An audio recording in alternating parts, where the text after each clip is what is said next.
حضرت ابوبکر صدیق رضی اللہ تعالیٰ عنہ کے بیٹے میدان بدر میں کافروں کی طرف سے لڑنے کے لیے آئے تھے۔ اب وہ جنگ میں جب تلواریں چل رہی ہوتی ہیں تو پھر دیکھا تو نہیں نہ جاتا کہ سامنے چہرہ کس کا ہے۔ حضرت صدیق اکبر کی تلوار نیچے ہو گئی، بیٹے کی تلوار اوپر ہو گئی، پر بیٹے نے کہا کہ سامنے میرا باپ ہے، بیٹا چھوڑ کے چلا گیا۔ کچھ نہیں کہا کہ والد آ گئے سامنے۔ بعد میں نا گھر میں بیٹھے ہوئے تھے، وہ مسلمان ہو گئے، اللہ نے انہیں توفیق دے دی، تو گھر میں بیٹھے بیٹھے نا ایک دن بات چل نکلی تو آپ کا وہ بیٹا کہنے لگا، ابا جی بدر والے دن آپ میری تلوار کی زد میں آئے تھے لیکن میں نے باپ سمجھ کے چھوڑ دیا۔ حضرت ابوبکر صدیق بڑے دھیمے لہجے میں پروقار انداز میں امت کو نظریہ دیتے ہیں۔ آپ فرمانے لگے، پتر تو اس وقت تک کافر تھا اس لیے تو نے مجھے چھوڑ دیا تھا، لیکن میں تجھے قسم اٹھا کے بتاتا ہوں اگر بدر والے دن تو میری تلوار کے نیچے آتا نا تو میں تجھے بیٹا سمجھ کے معاف نہ کرتا بلکہ اپنے نبی کا مخالف سمجھ کے قتل کر دیتا۔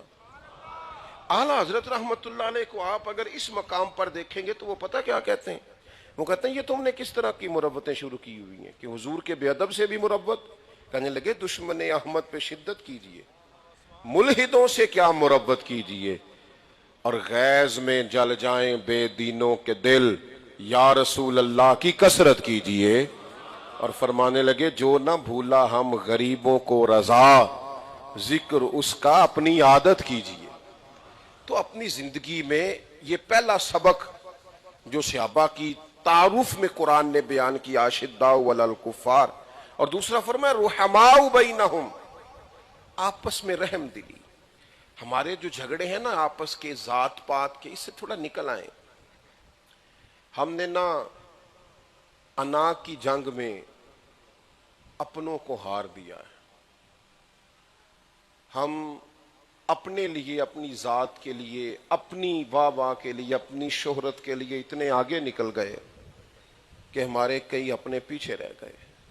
ایک بحث ہی تو ہوتی ہے میاں بیوی کی جس کے بعد طلاق ہوتی ہے، یعنی شوہر بیوی سے جیتنا چاہتا ہے، بیوی شوہر سے جیتنا چاہتی ہے، نتیجہ یہ نکلتا ہے کہ رشتہ ہار جاتا ہے۔ بچے بیچارے ماں باپ کے ہوتے ہوئے یتیموں والی زندگی گزارنے لگ جاتے ہیں۔ جی یتیموں والی زندگی گزارنے لگ جاتے ہیں بچے۔ کیوں؟ اس لیے کہ کوئی بندہ بھی ہارنے کو تیار نہیں۔ اگر ہم تھوڑا سا آپس میں کشادگی پیدا کریں، دلوں کو صاف کریں۔ نبی کریم صلی اللہ تعالیٰ علیہ وسلم نے حضرت انس بن مالک رضی اللہ تعالیٰ عنہ سے فرمایا تھا، اے میرے بیٹے ہو سکے تو صبح اس حال میں کرنا کہ تمہارے دل میں کسی کا بغض نہ ہو۔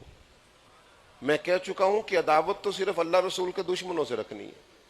آپس میں رحماء بینہم صحابہ اور اہل بیت کی شان ہے۔ کرنا کیا ہے؟ کہا اے میرے بیٹے، نبی کریم نے حضرت انس سے کہا اے میرے بیٹے ہو سکے تو صبح اس حال میں کرنا کہ تمہارے دل میں کسی کا بغض نہ ہو۔ اور اگلے لفظ کیا ہے؟ حضور فرمانے لگے یہ میری سنت ہے، یہ میرا طریقہ ہے، اور فرمایا جس نے میرے طریقے سے محبت کی اسی نے مجھ سے محبت کی ہے۔ نیرا میٹھا کھانا سنت نہیں، دل صاف کرنا بھی سنت ہے۔ نیرا جناب مسکرا کے ملنا ہی سنت نہیں، اندر سے دل بھی پورا کشادہ رکھنا سنت ہے۔ صرف اور صرف مسواک سے دانت ہی نہیں صاف کرنے، اپنے دل کو بھی صاف کرنا ہے۔ کشادہ روئی یہ میرے نبی پاک کا طریقہ ہے، دلوں کا کھلا ہونا یہ حضور کا طریقہ ہے۔ بھئی وہ غیظ و غضب تو دشمن کے لیے ہوتا ہے، اپنوں کے لیے تو لہجے محبت والے، انداز پیار والے۔ وہ سیدنا عثمان غنی رضی اللہ تعالیٰ عنہ کے برادری میں ایک بندے نے کہا عثمان برادری کی میٹنگ ہے اور فلانا کام اس طرح کر کے آؤ۔ فرمانے لگے تم نے بلایا ہے تو میں آ گیا ہوں، ورنہ میری برادری تم تو نہیں، میری برادری تو بلال حبشی ہے۔ عثمان غنی فرمانے لگے میری برادری تو صہیب رومی سلمان فارسی ہے۔ ہم نے برادری ازم کے نام پر اپنے اندر تقسیم رکھی، حالانکہ دنیا میں ایک کی تقسیم ہے کہ یہ مسلمان ہے اور یہ کافر ہے، اس طرف ہم آتے نہیں۔ تو دلوں میں رحماء بینہم، آپس میں ایک دوسرے کے لیے اچھے جذبات۔ نبی پاک علیہ السلام نے فرمایا مسلمان ایک عمارت کی طرح ہوتا ہے، ایک دوسرے کو مضبوط کرتا ہے، ایک دوسرے کو طاقت دیتا ہے۔ مومن ایک دوسرے کو مضبوط کرتے ہیں، ایک دوسرے کو گرانے کی سازش نہیں کرتے۔ مسلمان ایک دوسرے کا دست و بازو بنتے ہیں۔ اتنے زیادہ لوگ نہیں ہیں یہ جو مشکل میں آئے ہوئے ہیں، یہ اتنے زیادہ لوگ نہیں ہیں بیچارے جو غریبی میں ہیں، یہ اتنے زیادہ نہیں ہیں، لیکن مسئلہ یہ ہے کہ بہت سارے لوگ جن کے پاس وسعت ہے، طاقت ہے، مال ہے، وہ ہاتھ پکڑنا نہیں چاہتے، وہ آگے بڑھنا نہیں چاہتے۔ بہت سارے غریبوں کو اٹھایا جا سکتا ہے، بہت سارے غریبوں کے بچوں کو پڑھایا جا سکتا ہے، بہت ساری بیٹیاں ہیں جن کو ان کے گھروں کی طرف رخصت کیا جا سکتا ہے، لیکن ہم پہلا قدم اٹھانے کو تیار نہیں۔ بلکہ اگر کسی بھائی کے پاس طاقت آ جاتی ہے، ایک بھائی غریب ہے، دوسرا امیر ہو جاتا ہے، تو پھر وہ اپنی بیٹے کی شادی امیروں میں کرنا چاہتا ہے۔ میں نے ایک سے کہا، میرے دل میں خیال تھا، میں نے کہا یار تیرا بھائی غریب ہے اور بچیاں پڑھی لکھی ہیں اور بڑی نیک ہیں، سارا علاقہ تعریف کرتا ہے، تو رشتہ کیوں نہیں لیتا؟ کہنے لگا وہ پیر صاحب میں نے اپنے بھائی سے کہا تو بچیوں کی شادی کا خرچہ سارا میں کروں گا۔ تو میں نے اسے کہا کہ اب تو اپنے بھائی کو خرچے میں تولنے لگ گیا ہے۔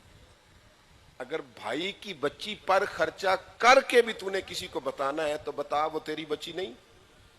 یہ لفظ کیسے ادا کی؟ اور میں نے کہا اگر میرا تو نے خرچہ ہی کرنا پھر تو رہنے دے، اور بڑے لوگ ہیں جو خرچہ کر دیں گے، تو ہٹ جا درمیان میں سے، تو اس بیٹی کو گھر لے کے جا۔